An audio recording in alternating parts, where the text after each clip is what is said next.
반갑습니다. 한국사의 해설의 풍경사학도 해풍사입니다.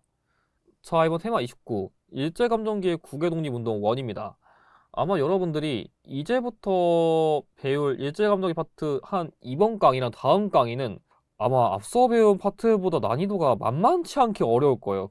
아마 이제 여러분들이 근현대사에서 두 번째 벽을 느낀다면 아마 제 생각엔 이 파트가 가장 큰 벽 중 하나가 되지 않을까 싶거든요. 그래서 일단 여기 있는 내용 관련된 것도 한번 간단히 보면은 시기는 제가 지난 강의 때 잠깐 설명하셨던 그 대한민국 임시정부가 상하이에 수립된 1919년부터 광복이 된 1945년까지예요. 근데 제가 여기 지금 안 다뤄놓은 국외독립운동 관련된 사례의 경우에는 1910년대 위주의 사례가 많습니다. 그래서 출제 비중 자체의 경우에는 원래 대한민국 임시정부 유형이 옛날 기준이랑 심화판 개편 직후만 하더라도 절대 버리면 안 되는 정말 중요한 유형이었는데 요즘엔 빈출도가 좀 떨어졌어요. 대신 여기 국외독립운동 관련된 사례가 조금 출제 비중이 높아졌는데 솔직히 다음 테마 주제에 비하면은 그래도 상대적으로 중요도가 조금 떨어지긴 합니다. 근데 이 파트가 국외독립운동 사례라든지 기지의 사례 이런 암기 난이도가 매우 높아요. 앞서 다뤘던 테마에 비해서는 암기량이 비교가 안 될 정도로 엄청 많기 때문에 아마 여러분들이 처음으로 크게 벽을 느낄 수밖에 없는 주제고요. 그리고 대한민국 임시정부의 활동 및 흐름 파악도 처음에는 그렇게까지 쉽지 않을 거예요. 그래서 아마 여러분들이 국외독립운동 파트를 좀 잘 공략해야 아마 이번 주제는 좀 수월하게 공략할 수 있지 않을까 싶네요. 자, 그래가지고 국외독립운동, 간도, 연해주, 미주, 멕시코, 일본, 상하이 지역의 국외독립운동 사례를 구별하는 게 핵심입니다. 벌써 어려워 보일 거예요. 자, 그리고 상하이 및 충칭 시기의 대한민국 임시정부의 대표 활동 사례를 구별할 필요가 있습니다. 이건 제가 시기를 다 나눠놨으니까 그걸 중심으로 보시면 되고 그 외에는 국민대표회의의 전반적인 사실을 암기하라 써놨는데 이 대한민국 임시정부 유형을 낼 때 국민대표회의가 단독 유형으로 좀 잘 나와가지고 얘는 좀 별도로 기억을 해두시는 것을 권장드려요. 그래서 이 유형의 경우에는 빈출도가 높은 국외독립운동 지역의 사례를 먼저 암기해 두시고 그 나중에 빈출도가 낮은 국외독립운동 지역의 사례나 대한민국 임시정부 관련된 내용을 분석하시면 됩니다. 자, 그러면 일단 대한민국 임시정부 관련된 내용 다루기 전에 아까부터 제가 언급했었던 일제감정기의 국외독립운동 개괄부터 먼저 다룰게요. 자, 일단은 일제감정기의 국외독립운동 기지 건설 사례 및 독립운동 개괄입니다. 자, 이거는 이제 여러분들이 29강, 30강을 통해 가지고 우리나라의 국내 항일운동 사례는 사실상 앞에서 다 배웠기 때문에 아무 국내에서는 그 일제 탄압으로 인해 가지고 독립운동을 쉽게 할 수 없어 가지고 당시 우리나라 사람들이 뭐 상하이든지 뭐 간도든지 여러 가지 연해주든지 여러 지역을 옮겨 가지고 그런 항일 운동을 좀 준비했었거든요. 아니면 독립운동을 준비하다든지. 그래서 아니면 그거 외에도 한반도에서 살기 힘들기 때문에 여러 지역으로 많이 이주하는 과정에서 여러 가지 역사적 사실이 발생했던 거거든요. 이제 그거에 대한 전반적인 사실을 크게 먼저 이해하고 이제 뒤로 갈수록 조금 더 세부적으로 그 흐름을 파악하는 건데요. 지금 여러분들 지금 보시면 알겠지만 키워드가 암기할 게 진짜 많아요. 그래서 지금 대충 보시더라도 여기 있는 파트들의 키워드가 절대로 양이 적지 않기 때문에 아마 처음 보시는 입장에서는 이거 다 외워야 되나 할 수 있는데 외우긴 외워야 돼요. 근데 정말 외우는 게 어려울 수 있기 때문에 제가 그나마 여기 내에서도 이런 식으로 외워야 될 만한 내용들은 싹 다 빨간 줄로 표시는 해드렸거든요. 그래서 진짜 도저히 다 못 외우겠다 싶으면은 여러분들이 빨간 줄이라도 조금 더 중심으로 외우시는 것을 권장드립니다. 자, 그럼 일단 서간도 지역부터 보겠습니다. 서간도 지역은 남만주라고도 하는데 자, 서간도는 좀 여기 근처예요.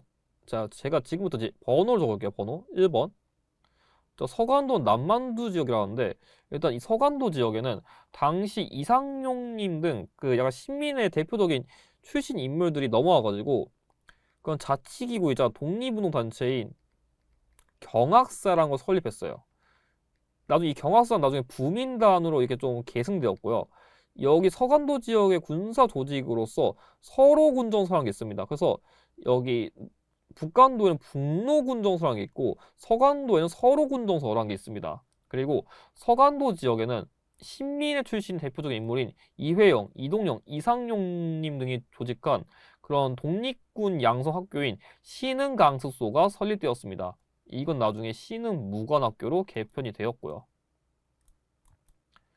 자, 다음으로 북간도. 북간도 지역에도 뭐 자치기구이자 뭐 항일 독립운동 단체인 감민회라는 게 조직됐고, 이 북간도 지역은 제가 나중에 31강 때쯤에 조금 더 자세히 설명드릴 건데, 중강단이라 해가지고 나중에 일제감정기 언저리 근처에는 그 단군을 숭배하는 종교인 대종교라는 게 만들어져요. 그래서 이 대종교 계열의 인사인 대표 김좌진 등이 그런 군사 조직인 중광단이라는 걸 만드는데, 이 중광단 나중에 북로군정서로 개편이 됩니다.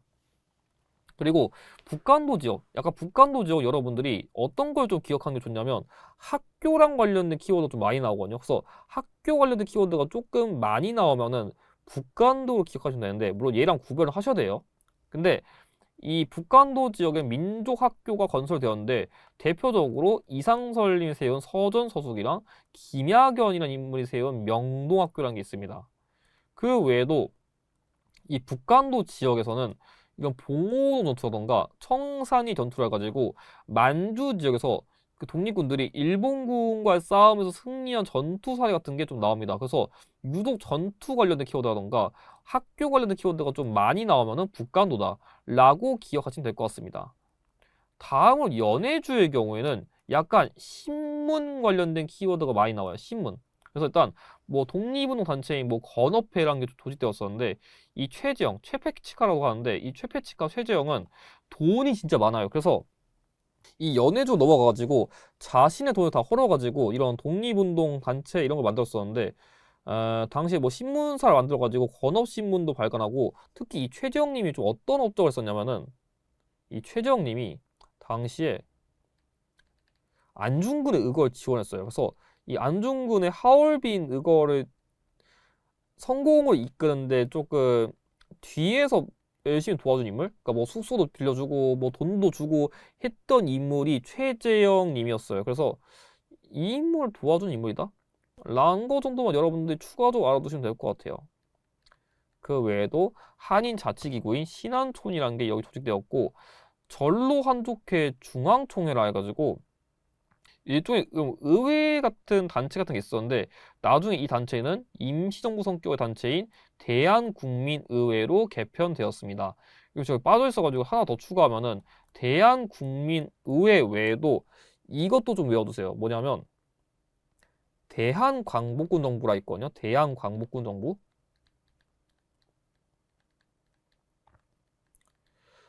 일종의 망명정부인데, 당시에 정통령 이상설과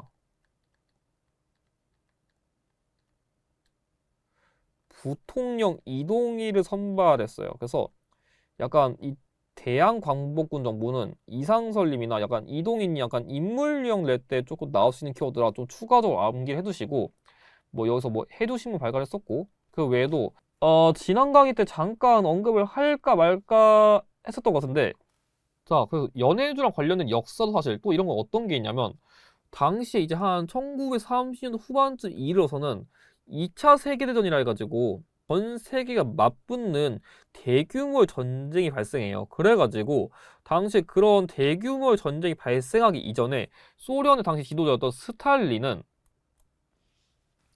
이 당시 이 조선인들이 뭐 일본인의 스파이로 활동하는 걸 사전 방지한 것도 있고 여러 가지 목적 등을 담은 결과, 이 스탈린이 한인들을 중앙아시아로 강제로 이주시키는 정책 같은 걸 시행했어요. 그래가지고 지금 그때 중앙아시아로 강제로 넘어간 그 한인들을 고려인이라고 하는데, 고려인. 그래가지고 당시 이 연해주 지역에서는 이렇게 한인들이 중앙아시아로 강제 쫓겨나는 그런 안타까운 역사를 겪기도 했습니다. 그래서 너무 멀리 넘어와가지고 실제로 당시에 고국으로 못 돌아오고 안타깝게 돌아가신 분들도 많거든요. 아니 거기에 이제 터를 잡고 그대로 계속 지내고 계시는 분들도 계시고요.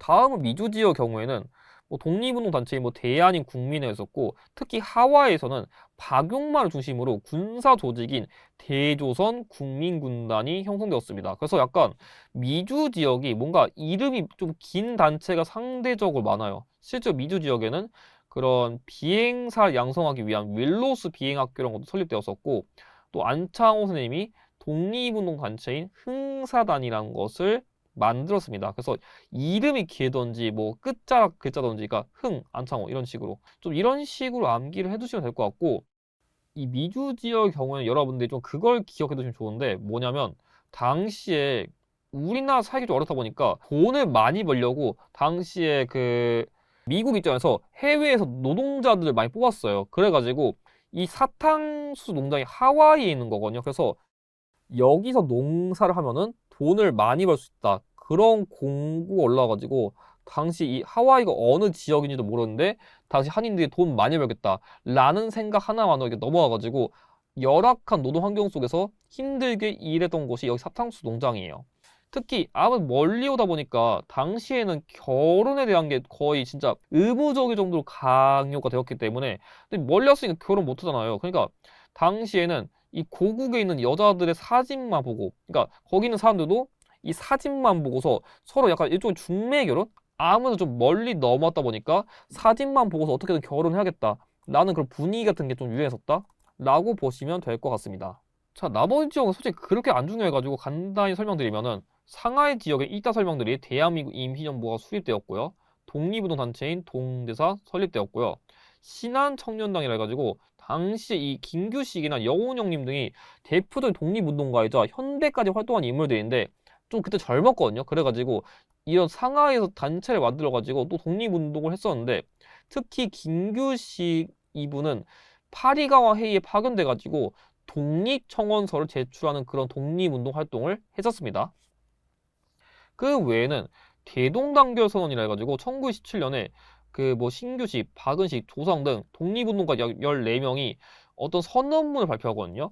특히 이 대동단결 선언을 작성한 인물은 이 조수왕님인데, 이 대동단결 선언이 뭐냐면 약간 독립운동을 하기 위한 단체 같은 거에 일종의 모체인 대한민국 임시정부 수립에 영향을 주었어요. 그러니까 이런 단체 같은 거 만들면 구성은 이렇게 됩니다, 운영은 이렇게 됩니다, 그런 내용 같은 걸 담아가지고 이런 조직적인 독립운동의 그런 본체라고 할 수 있는 대한민국 임시정부 수립의 그런 기초가 되는 토대를 많이 다졌던 게 이 대동단결 선언입니다. 그 외에도 다음 강의 때 다룰 내용인데, 한인애국단 출신의 윤봉길이 홍코어 공원에서 일본 장성에게 폭탄을 투척했습니다. 이건 제가 다음 강의 때 조금 더 자세히 설명드리고, 멕시코 지역에서는 이근영이라는 인물이 숙무학교라는 그런 독립군 양성학교를 세웠습니다. 그리고 멕시코 지역에도 에네켄 농장이라 해가지고 유카탄 반도 근처에 그런 농장이 있었는데, 여러분들이 앞서 다뤘었던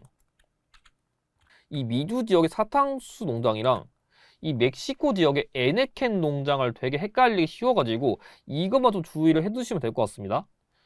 그리고 일본. 자, 일본의 경우에는 뭐 단체는 굳이 따지면 이 토레가 들어갈 수 있을 것 같은데, 이 도쿄 지역의 유학생들 중심으로 신극 운동을 주도해가지고 약간 계몽 같은 걸 했다 정도를 기억하시면 될 것 같고, 당시 일본에서는 간토 대지진이라는 대규모의 그런 자연재해가 발생했어요. 그래서 당시 일본 내에서 이런 대규모 자연재해가 발생한 거는 저 조선인 놈들이 쟤네 잘못이야 라는 그런 유언비어를 퍼뜨려가지고 가뜩이나 자연재해로 화가 나 있는 일본인들이 이 조선인을 대학살하는 그런 안타까운 사건이 좀 일어났습니다. 그래서 이 일본 지역에서는 지난 강의 때 설명드렸듯이 도쿄 유학생을 중심으로 28 독립선언서 발표해가지고 3.1 운동에 영향을 주었었고, 나머지 내용 같은 경우에는 어차피 제가 다음 강의 때 설명드릴 거라 간단하게 설명드리면은, 일단 의열단 출신의 김기섭의 경우에는 일왕이 거주하고 있는 궁성에다가 폭탄을 투척했었고, 한인애국단 출신의 이 이봉창님 같은 경우에도 도쿄에서 일왕이 타고 있는 마차에 폭탄을 투척하는 의거 활동 같은 걸 단행했습니다. 그래서 솔직히 여기 있는 독립운동 지역, 그러니까 9개 지역은 그나마 출제 비중이 높진 않거든요. 그래서 일단 여러분들이 여기 있는 내용들을 암기가 어려우시기 때문에 여기 서간도, 북간도, 연해주, 미주 지역부터 먼저 암기를 한다고 생각하시면 좋을 것 같습니다. 자, 그럼 국외 독립운동에 대한 개괄을 마쳤고 이제부터는 대한민국 임시정부에 대한 걸 다룰 건데 이제 대한민국 임시정부란 걸 계속 제가 강조 드렸었거든요. 뭐냐면 이게 지난 강의 때 설명드렸듯이 3.1 운동을 계기로 조직적인 독립운동의 필요성이 모색됐어요. 그래서 크게 한성정부랑 아까 말했었던 뭐 대한국민의회 등의 그런 의회 성격 단체, 그러니까 임시정부 성격의 단체랑 여기 또 상하이 지역에 또 일종 정부 같은 게 있었거든요. 이것들을 모두 규합해가지고 여기 상하이 지역에서 우리 딱 이제 독립운동 거점에 본부를 딱 잡고 이제 대규모의 그런 조직적인 독립운동을 해가지고 한번 크게 준비해보자. 그 당시 독립운동가들이 이렇게 딱 모였어요. 그래서 실제로 당시 대한민국 임시정부에서는 실제로 지금 우리나라의 상권 분리, 그러니까 입법부, 행정부, 사법부 이런 원칙에 의거하는 상권 분리, 권력을 그러니까 입법부, 법 만드는 곳, 실질적인 그런 행정 집행하는 곳, 그리고 법 관련된 상권 분립의 원칙에 맞춰가지고 진짜 이런 정부를 구성해가지고 나름대로 열심히 독립운동 준비했었는데 여기 지금 나와 있는 인물 중 일부 인물들은 언급될 수 있기 때문에 아 얘네들이 언급되면은 대한민국 임시정부를 다룬 거고 특히 이런 키워드는 각 인물의 대표 업적 키워드로 언급이 될 수 있습니다. 그리고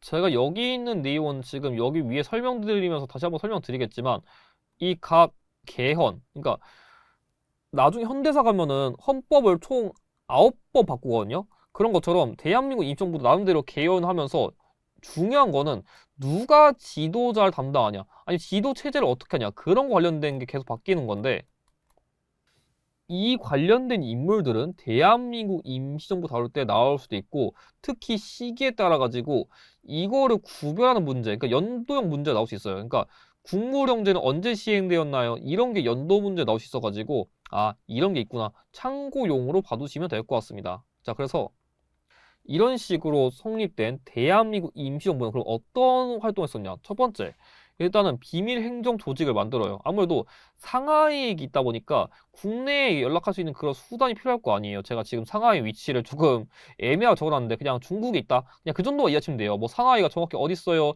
이런 거를 문제를 내는 건 아니거든요. 아무튼 일단 비밀 행정 조직, 그러니까 국내랑 연락할 수 있는 연락망을 확보해야 되는데 그래서 교통국이랑 연통제란 걸 설치했습니다. 특히 이 교통국이란 거는 무역회사인 이륙양행의 지원을 받았었는데 이 이륙양행은 영국인 루이스 쇼라 해가지고 이 인물이 당시에 그 대한민국 임시정부 활동을 좀 지원해준 외국인이다. 이거 좀 추가적으로 암기해 두시면 될 것 같아요. 자, 그 외에도 독립운동 자금을 모집하기 위한 그런 걸 활동했었는데 대표적으로 독립 또는 애국공채를 발행해가지고 약간 실제로 국가의 이름으로 약간 좀 빚을 지는 거예요. 채권 같은 거 발행해가지고 잠깐 국가 이름 돈을 빌리지만 독립운동 다 끝내고 광복하면은 갚겠습니다. 라는 명목하에서 이런 독립 애국공채를 발행했었고 백산상회라 해가지고 이 백산상회는 뭐냐면 부산 지역에 위치한 회사예요. 당시 안희재 선생님이 운영한 회사인데 이 백산상회는 부산 지역 위치한 회사로서 대한민국 임시정부의 자본금을 좀 지원해줬습니다. 다음으로 독립신문을 발행했었는데 이 독립신문은 개항기 때 발행한 서재필의 그 독립신문과 이름은 똑같지만 다른 신문입니다. 그리고 이 대한민국 임시정부는 사료편찬위원회를 설치해가지고 한일관계 사료집이라는 역사 관련된 발행 사업도 담당했었고 외교 활동으로는 워싱턴에 구미위원부라고 설치해가지고 대미 외교를 담당했어요. 아무래도 당시에 미국이 세다 보니까 언제든지 헬프를 요청할 수 있는 그런 상황을 마련하려 했던 거고 특히 파리 강화 회의에 김규식을 파견해가지고 독립청원을 제출했는데 그러니까 여러분 헷갈리시면 안 되는 게 파리 강화 회의에 김규식이 파견된 거 이거는 신한청년단 키워드 될 수 있고 대한민국 임시정부 키워드 될 수 있거든요. 근데 보통 이 키워드가 나오면 어차피 신한청년단 갖다 나올 게 거의 없어가지고 대한민국 임시정부 키워드로 실제로 나온 적이 있기 때문에 그 점만 참고하시면 될 것 같습니다. 근데 어쨌든 이렇게 호기롭게 이렇게 모였던 대한민국 임시정부도 한번 휘청이는 그런 위기가 발생하는데 왜 그러냐면 이 국민대표회의가 그런 거거든요. 왜냐면 첫 번째, 일단은 교통국이랑 연통제가 발각돼 버리면서 국내랑 연락할 수 있는 그런 교두보가 끊어졌어요. 두 번째, 아무 이게 독립운동가, 이게 어떻게 보면은 흑백 요리사를 좀 이렇게 설명하면 좀 이해가 쉬울 것 같은데 온갖 대다시 셰프님들이 모였어요. 셰프님들 모였는데 자기 주장들이 너무 강하다 보니까 의견 조율이 잘 안 되는 거예요. 아무래도 임시정부 내에서도 독립운동은 좀 강력하게 나가야 됩니다.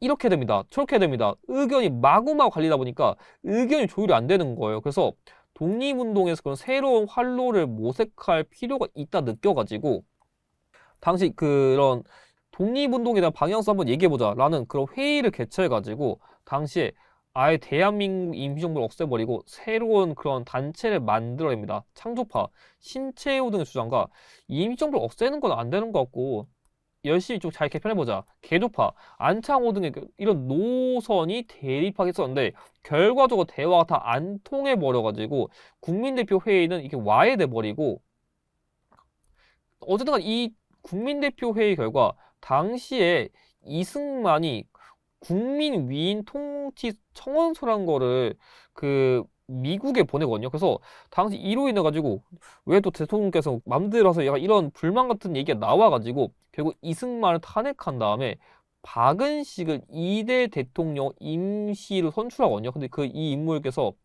이 인물 나중에 32강 때쯤 조금 더 자세히 다룰 건데 이 인물이 금방 돌아가셔가지고 이상용을 초대 국무령으로 선출해가지고 약간 지금으로 치면은 나도 현대사를 좀 배워봐야 여러분들이 좀 이해할 수 있는데 좀 국무총리? 그러니까 좀 대통령 말고 국무총리에게 조금 더 실권을 주는 그런 정치 체제를 개편한 거예요. 그래서 이 이상용을 초대 국무령으로 선출하게 되었습니다. 그래서 여러분들이 이 국민대표 회의의 결과 박은식 2대 대통령 선출한 다음에 금방 국무령제로 개헌해가지고 이상용을 초대 국무령으로 선출하게 되는 그런 결과를 가져오게 된 겁니다. 그래서 그냥 쉽게 말하면은 초반부터 좀 많이 삐걱거렸어요. 그래서 그런 상황 속에서 독립운동가들도 솔직히 이 국민대표 회의 결과 대화가 안 통해가지고 많이 와야 되고 정치 체제도 어쨌든 간에 한번 쫙 갈아엎어버린 상황이 발생한 거예요. 그 이후에는 뭐 집단 지도 체제 개헌이라 해가지고 약간 권력을 한 명에게 집중하는 게 아니라 조금 분산시키는 그런 정치 체제를 이뤘었는데 사실 임시정부가 이때 이후부터는 사실 좀 많이 이게 좀 추락기를 겪어요. 그렇게까지 잘 운영된 게 아니었었는데 그래서 당시에 대한민국 임시정부의 대표적인 독립운동가였던 김구 선생님이라고 있거든요. 김구 선생님. 이분이 대한민국 임시정부의 부흥을 위해 가지고 한인애국단이라는 그런 독립운동 단체를 만들어 가지고 당시 이 윤봉기라는 인물을 통해서 상하이 홍커우 공원, 뭐 홍커우 공원이라도 하는데 이 상하이 홍커우 공원에서 일본 장성들에게 폭탄을 던져요. 그래가지고 중국으로부터 좀 이렇게 지원을 받게 되는 그런 계기도 가져오고 왜냐하면 당시에 일제가 저번 강의 때 설명드렸듯이 이 대륙 침략을 본격화하다 보니까 상하이 공원, 홍커우 공원에서 일제 있었던 게 중국이 일본에 졌어요. 그러니까 당연히 이런 데서 뭐 행사를 하겠죠. 근데 이 조선인이 이렇게 당시에 일제에 대한 복수를 해줘가지고 대박 감사합니다 이래가지고 중국 국민당이 이게 좀 이제 우리나라 독립운동을 좀 지원해주는 그런 계기를 가져오긴 했었는데 당시 일제 입장에서는 그때까지만 하더라도 대한민국 임시정부에 그렇게까지 주목을 안 했었는데 와 이런 단체 있어? 얘는 지금 당장 깨부셔야 돼 해가지고 임시정부가 계속 일제 공격을 피해가지고 상하이로부터 쭉쭉쭉쭉 임시정부 이동하게 되는 거예요. 그래서 이 임시정부가 좀 어떤 거냐면 여기 상하이 있다 치면은 이게 임시정부가 계속 지속적인 이런 이동 과정을 거치게 돼요. 뭐 그 사이에 뭐 이게 뭐 적혀 있는 것처럼 항저우, 창사, 광저우 등 여러 지역으로 이동을 걸치게 되는 거고요. 그 이동 거점의 최종 지역이 충칭이 되는 거예요. 제가 지금 여기는 지역은 제가 이게 뭐 지리 과목이 아니다 보니까 제가 제대로 안 그렸는데 그냥 1년의 이동 과정을 거쳤다. 그냥 그 정도만 이해하시면 될 것 같아요. 아무튼 이런 일제 탄압을 피해가지고 점점 안쪽으로 들어와가지고 충칭 지역에 정착을 했었거든요. 그래서 이 대한민국 임시정부는 상하이 지역대의 역사도 사실과 충칭 때의 역사도 사실을 구별하는 게 좀 중요해요. 이 이동 과정 자체는 그냥 이런 게 있었던 것만 아시면 되고, 어쨌든 간에 이 대한민국 임시정부가 충칭에 정착한 이후에는 당시 정당이라 해가지고 여러 독립운동 단체, 정당 같은 게 있었는데 그 정당들을 모두 규합해가지고 한국 독립당을 여당으로 합당했어요. 그러니까 사실 이거 자체는 잘 몰라도 되고 그냥 충칭식의 대한민국 임시정부의 여당은 한국 독립당이다. 이거만 요시고 또 산하의 군사 조직으로 한국광복군을 창설했습니다. 그리고 당시에는 이 조소왕 선생님께서 대한민국 건국강령이라 해가지고 뭐냐면 이 대한민국 건국강령은 조소왕님이 그 작성한 거로서 해방 이후에 국가 건설 계획을 발표하면서 정치, 경제, 그리고 교육의 세 개의 균등, 그러니까 다른 말로 하면은 삼균주의를 제창한 대한민국 건국강령을 발표했었고, 당시에 그 대한민국 임시정부는 연합군의 일원이에요. 그러니까 쉽게 말하면은 이 연합군이란 개념이 뭐냐면, 연합군은 사실상 반대만 제대로 이해하시면 쉽게 이해할 수 있거든요. 뭐냐면 당시에 추축국이라 해가지고 2차 세계대전 당시에 독일, 이탈리아, 그리고 일본으로 대표하는 세 국가가 있었거든요. 그래서 이 추축국에 반대하는 모든 국가가 다 싹 다 연합군이에요. 뭐 미국, 영국, 프랑스 온갖 국가가 싹 다 나오면 다 연합군인데 이 대한민국 임시정부는 연합군을 일원으로써 일본에게 전쟁을 선포하는 대예선전 성명서를 발표했습니다. 그리고 나중에 한국광복군을 통해서 미군과 연계해서 국내에 진짜 직접 진입해가지고 독립운동을 추진하는 국내 진공작전을 추진하려 했었지만 실질적인 실현은 되지 못했습니다. 그래서 이 충칭식의 대한민국 임시정부는 한 4가지 정도 외우시면 돼요. 한국광복군 창설, 대한민국 건국강령 발표 및 대선전 성명서 발표, 그리고 국내 진공작전을 추진하려 했었다. 이 정도만 여러분들이 암기를 하시면 될 것 같습니다. 그래서 만약에 대한민국 임시정부에서 특정 시기 이후의 역사 사실 유형을 내면은 여기 나와 있는 키워드들이 정답이 될 가능성이 높습니다. 그리고 여기 있는 키워드, 그러니까 충칭 시기를 진짜 어렵게 내면은 여기 내에서도 이렇게 순서 문제를 낼 수 있는데, 참고 여기 뭐 건국감령이랑 대선전 성명서 중에서 뭐가 먼저고 나중에요 이런 건 안 냅니다. 이거는 제가 키워드 암기하러 넣어놓은 거지 얘네끼리 뭐 순서 이걸 언급하려는 게 아니니까 그건 무시하시고, 아니야 여기 나와 있는 게 충칭 시기 대한민국 임시정부의 키워드구나.